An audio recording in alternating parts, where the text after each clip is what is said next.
토요일 아침입니다. 이 아침에도 말씀과 함께 행복한 출발을 시작하시길 바라며 라운 큐티 시작하겠습니다. 오늘 우리가 함께 할 말씀은 아모스 3장 9절에서 4장 3절의 말씀입니다. 하나님께서는 아모스 선지자를 통해서 이스라엘의 주목들을 드러내시며 엄중한 심판을 경고하십니다. 아모스 선지자는 블레셋과 애굽에게 이스라엘의 심판받음을 보라고 선언합니다. 아스도드의 궁궐들과 애굽 땅의 궁궐들에게 이렇게 선포하죠. 너희는 사마리아 산들에 모여 그 성중에서 얼마나 큰 요란함과 학대함이 있나 보라고 전합니다.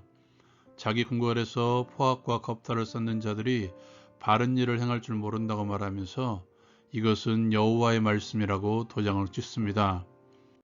이어 그들에게 임할 심판을 전합니다. 이 땅 사면에 대적이 있어 내 힘을 쇠하게 하며 내 궁궐을 약탈하리라. 목자가 입에서 양의 두 다리나 귀 조각을 건져낸 것 같이 사마리아에서 침상 모서리에나 걸상의 방석에 앉은 이스라엘 자손도 건져냄을 입을 것이라고 전하죠. 이스라엘의 모든 죄를 보응하는 날에 베델의 제단들을 벌하여 그 제단의 뿔들을 꺾어 땅에 떨어뜨리고 겨울궁과 여름궁을 칠 것이며 상하궁들이 파괴되며 큰 궁들이 무너질 것이라고 전합니다. 이는 여호와의 말씀임을 다시 한번 확인시켜 주죠. 선지자는 사마리아에 있는 바산의 암소들이라고 칭하면서 사마리아의 여인들, 특별히 많은 것을 누리고 살아가는 귀부인들을 향해서 그들의 죄악상을 폭로합니다. 너희는 힘없는 자를 학대하며 가난한 자들을 압제하며 가장에게 이르기를 술을 가져다가 우리로 마시게 하라 하는도다. 이에 하나님의 엄중한 심판이 임할 것임을 전하죠. 주 여호와께서 자기의 거룩함을 두고 맹세하시되 때가 너희에게 이를지라 사람이 갈고리로 너희를 끌어가며 낚시로 너희 남은 자들도 그리하리라. 너희가 성 무너진 데를 통해서 각기 앞으로 하루 나가서 하르몬에 던져지리라. 여호와의 말씀이니라. 적용을 위한 나눔의 시간.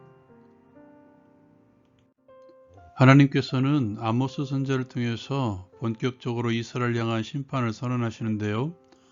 오늘 말씀에서는 이방인들을 불러들여 이스라엘을 향한 심판의 증인으로 세우십니다. 이사야 선지자는 하늘과 땅을 소환했지만 아모스는 이방 나라들을 불러들이죠. 아모스가 세운 나라는 블레셋과 애굽입니다. 블레셋은 끊임없이 이스라엘 민족을 괴롭힌 족속이죠. 애굽은 이스라엘을 400년 동안 압제한 나라입니다.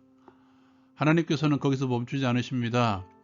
이스라엘을 심판하시는데 사면의 대적들, 이스라엘의 사면에 있는 나라들을 사용하셔서 이스라엘의 힘을 쇠하게 하며 궁궐들을 약탈하게 하겠다고 말씀하고 있습니다. 태평성대를 누리고 있는 이스라엘 향한 하나님의 심판의 경고가 먹힐 리가 없겠지만 이스라엘의 주변의 나라들이 침입해서 이스라엘을 약탈할 것이라는 아모스의 선포 또한 그들에게 들릴 리가 없었을 것입니다. 우리는 이렇게 생각해 봤으면 좋겠습니다. 하나님께서 증인으로 세운 나라들 그리고 이스라엘을 침입할 것이라는 사방의 대적들을 보십시오. 하나님께서 보시기에 정상적인 나라들은 없습니다.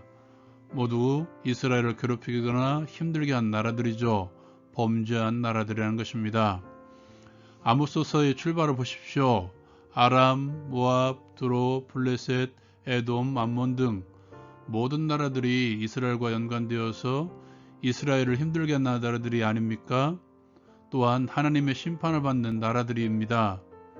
그런데 그러한 나라들을 향해서 증인을 서라고 하고 있죠. 반면에 이스라엘은 어떻습니까?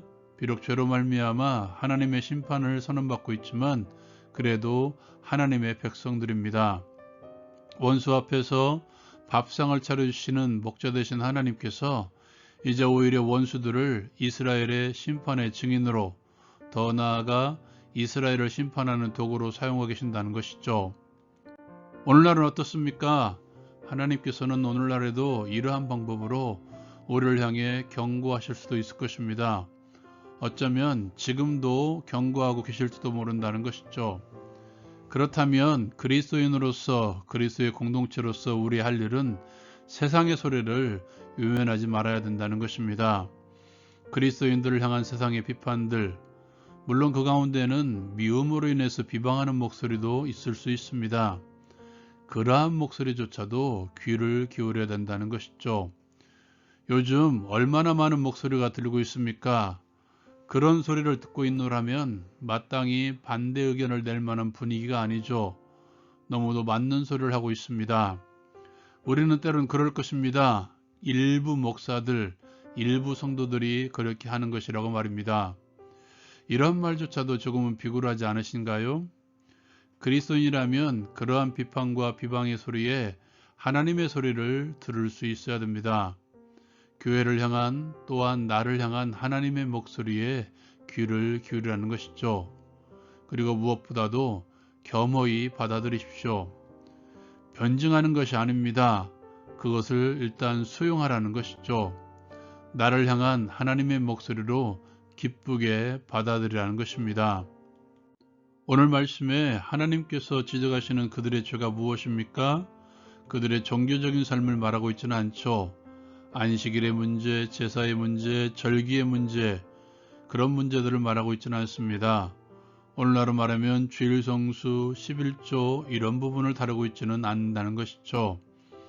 이스라엘 향한 죄의 지적을 이런 단어를 사용하십니다. 포악, 폭력을 의미하죠. 겁탈, 다른 이들의 것을 착취하는 것을 말합니다.